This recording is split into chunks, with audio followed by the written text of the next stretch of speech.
Hi hello friends, இன்றைக்கி நான் வெண்டைக்காய் சாம்பார் எப்படி செய்யுதுன்னு நான் காமிக்கிறேன் நான். ஸோ நீங்கள் அதுக்கு முதல்ல ஒரு டம்ளர் பருப்பு எடுத்துக்கோங்க.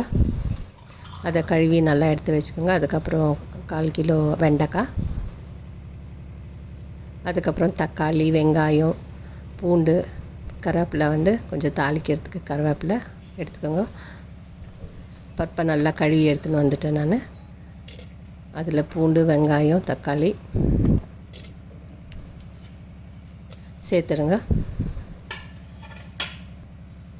மஞ்சத்தூள் 1 டீஸ்பூனு, தண்ணி 2 டம்ளர் ஊற்றிக்கோங்க.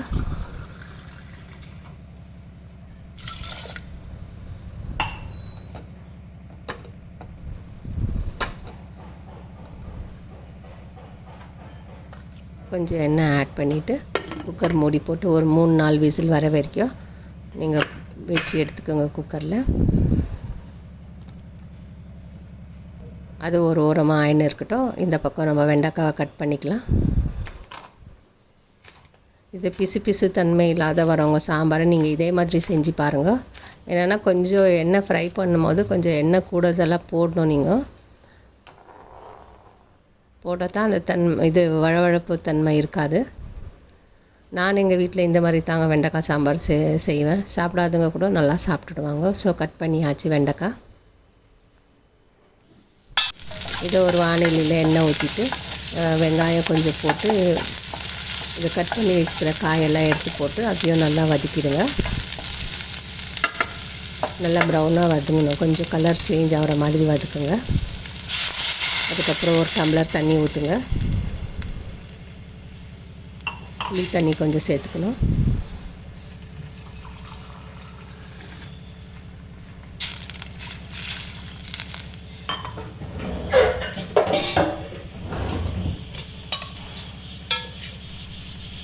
வீட்டில் அரைச்சி வச்சுருக்கிற சாம்பார் பொடிங்க இது. நான் வீட்டிலே தான் சாம்பார் பொடி செய்வேன். உப்பு போட்டுடுங்க கூடவே. இப்போவே போட்டுடுங்க உப்பு. அதுக்கப்புறம் பருப்பில் போடுற மாதிரி இல்லை உப்பு. ஸோ இந்த காய் நல்லா கொதிக்கி வெந்துட்டோங்க நல்லா.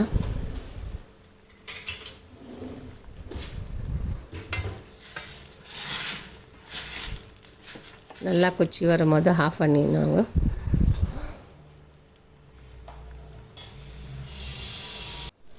இப்போ பருப்பு ஒரு பக்கம் வெந்திருக்கு பாருங்கள், நல்லா வெந்திருக்கு. நீங்கள் வேணும்னா கரண்டிலேயே இது கலந்துக்கலாம். இல்லைன்னா நான் மத்தில் தான் கடையிறேன். இப்போ கொஞ்சம் கஞ்சி எடுத்து வச்சுக்கிறேன். இதுக்கு உப்பு எதுவும் சேர்க்காதீங்க. ஆல்ரெடி காயிலே சேர்த்துட்டு இருக்கிற உப்பு. அதுக்கப்புறம் இந்த காயில் பருப்பு எடுத்து ஊற்றிடுங்க. ரெண்டும் நல்லா மிக்ஸ் பண்ணிவிட்டு அதையும் கொதிக்கிறதுக்கு விடுங்க.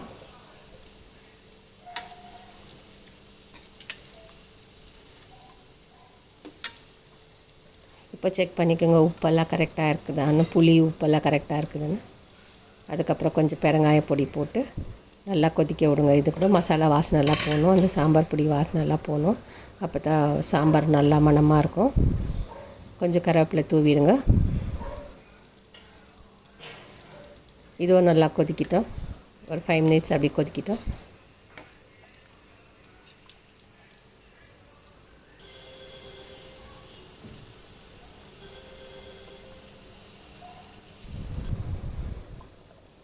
இப்போ நல்லா கொதிச்சிச்சு பாருங்கள் ஃப்ரெண்ட்ஸ். இப்போ தாளிச்சிடலாம் நம்ம. அதுக்கு எண்ணெய், கடுகு, கருவேப்பிலை, வெங்காயம் போட்டு தாளிக்கணும் ஃப்ரெண்ட்ஸ். நான் இதில் இருக்கிற வால்யூமை கம்மி பண்ணல, அப்படியே ஒரிஜினலாகவே இருக்கட்டும்ன்ட்டு இந்த வாய்ஸ் மட்டும் கொடுத்துருக்கேன் ஃப்ரெண்ட்ஸ். ரொம்ப ஸ்லோவாக கேட்குதுன்னு நினைக்கிறேன் தாளிப்பெல்லாம்.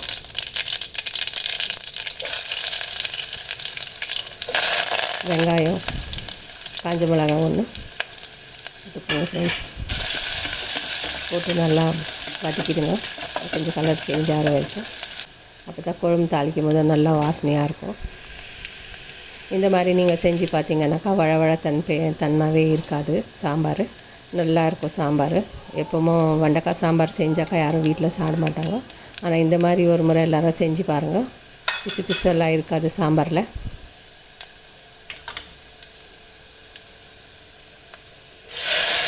100% சாம்பார் நல்லாயிருக்கும். சாம்பார் ரெடி ஆயிடுச்சு. இப்போது சுட சுட சாதம் எடுத்துன்னு அது கூட சாம்பார் ஊற்றி சாப்பிடுங்க. பிடிச்சிருந்தால் லைக் பண்ணுங்கள், ஷேர் பண்ணுங்கள், சப்ஸ்கிரைப் பண்ணுங்கள். தேங்க்யூ.